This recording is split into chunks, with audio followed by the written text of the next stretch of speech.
Hello, my name is Patricia Washington, and I conducted research with Dejanay Booth. We are going to be talking about how can members of the LGBT family or community face discrimination in the child adoption or fostering process. We're also going to discuss how does this discrimination impact children that are in foster care or in need of adoption. One may wonder how can members of the LGBT community face discrimination in the adoption process. Actually, same-sex couples face discrimination in the adoption process from adoption agency staff.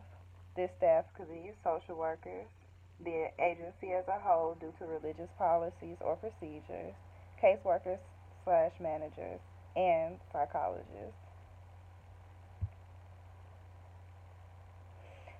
Some of the things that actually impact discrimination in the adoption process for LGBT members is age. The older a person is, the more likely they are to have stronger beliefs or feelings towards LGBT members. Education. Believe it or not, the more educated a person is, the less likely they are to have negative beliefs or feelings towards LGBT members. Gender. Males are more likely to have negative beliefs toward LGBT members. Race. White heterosexuals have less homophobic feelings towards American heterosexuals. Religion. Someone with strong religious ties is more likely to have negative beliefs or feelings toward homosexuals. This is an interesting topic and information as it relates to discrimination in the LGBT process. How can the LGBT members face discrimination? They may face adoption sabotage, meaning that the adoption itself does not happen. Many can be foster parents, but not allowed to adopt their foster children. They are stereotyped. Many states without laws protecting their rights to adopt. Same-sex couples are more likely to be offered children with behavior problems, learning disabilities, or other unwanted children. As social workers, we must identify religious and personal bias within ourselves.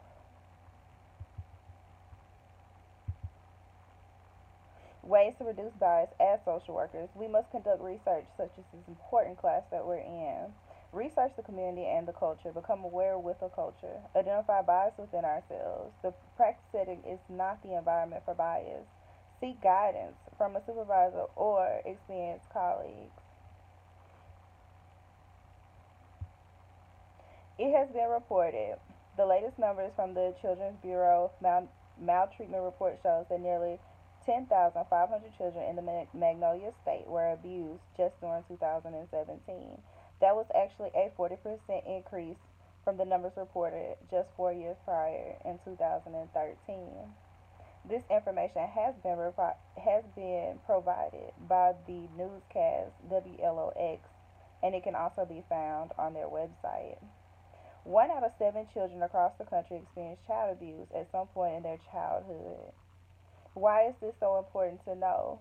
These facts are provided, and also it informs us how needed good families, fostering, and adoption are important for the state of Mississippi, but not only for the state of Mississippi, but for the U.S. as well.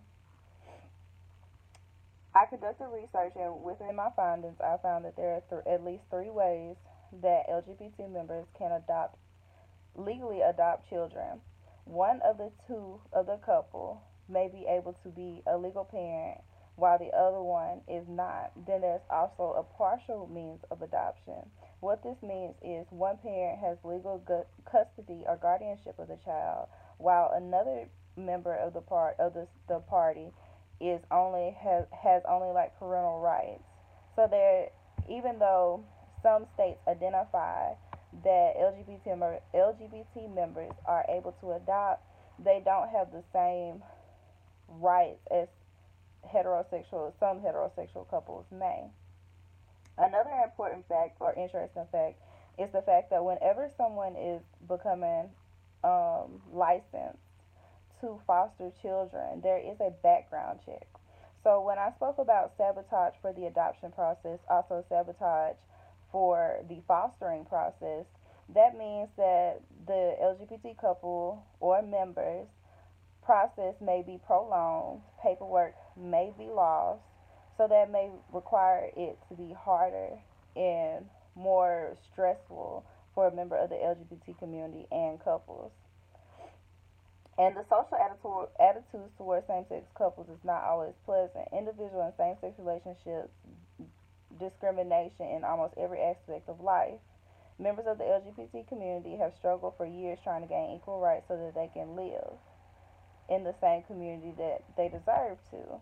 So, one of the theories that I spoke about in the paper, also with Ms. Booth, we discussed the strength based perspective. How does this impact or have a positivity on the LGBT adoption process? As social workers, it is important that we look at the client not just during the adoption process, not just during child welfare, but also any aspect of our practice, and that we see the strength within our clients. So if the client has the availability or the means to provide a home for a child, we must look beyond ourselves, not just that the child will not have a home, or some of the stereotypes included in the research were found that many believe that a child fostered or adopted by LGBT member or family will either become molested, which is not true. They may be gay themselves, which is also a personal choice upon the child. But to think that this child may grow up loved, this child may grow up to have everything that they deserve and need in life, and to remove ourselves from the situation, because at the end of the day, as social workers, it is about what the client wants and also what the client needs. Also, it is about the human rights perspective. We often read out our expectations and the client's rights to our clients after we have offered them services or after we are going over our contract, and we usually tell them something along the lines of, and not just social workers but employers, companies, agencies, that we will provide services to them regardless of their age, race, creed, religion, national origin, or etc. So we must consider those types of situations whenever we are dealing with clients of different cultures, such as LGBT members, someone of a different race from you, someone of a different ethnicity from you, someone from a different cultural background from you as well. Me and Ms. Booth found this research very interesting, not just because it opened our eyes to the amount of children that are in need, and myself being a child welfare worker, but also from some of the social attitudes that are thrown towards our children in the state of Mississippi.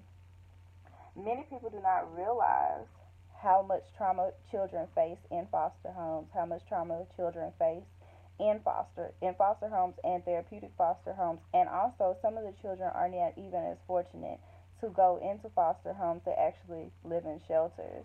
Some of the trauma that children will face or may face is they may be exposed to more trauma than they will experience in their homes.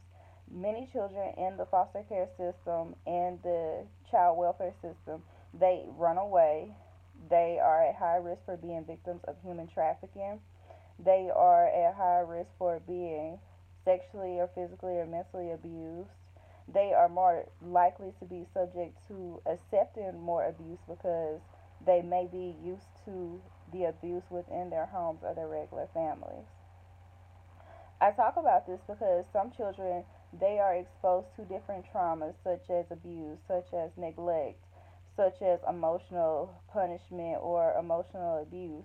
So whenever they go into the system, if they don't have someone such as caring social workers, such as caring case members or managers over their case, they don't see the abuse or trauma as anything different. So the concept of, social workers and being unprofessional and having bias within the adoption process, this hinders our children from going into well qualified homes. So we must, identify within ourselves, not just for the adoption process or whatever aspect of social work that you choose to work in, but we must remove our own personal bias, research, become familiar with how this impacts society, how will this impact my families that I'm working with, and to provide the best care to our clientele, whether it be child welfare or whether it be homeless veterans or whatever your heart desires to go to, because we all know that social workers have a plethora of um, areas that they can work in. I hope that you have found our research very important. I appreciate you for dealing with me as I stumbled through this video, and I also will include a PowerPoint. I hope you guys have a blessed holiday, and I hope the semester is nothing but filled with A's and B's for you all. And enjoy your trip through Jackson State and the social work program.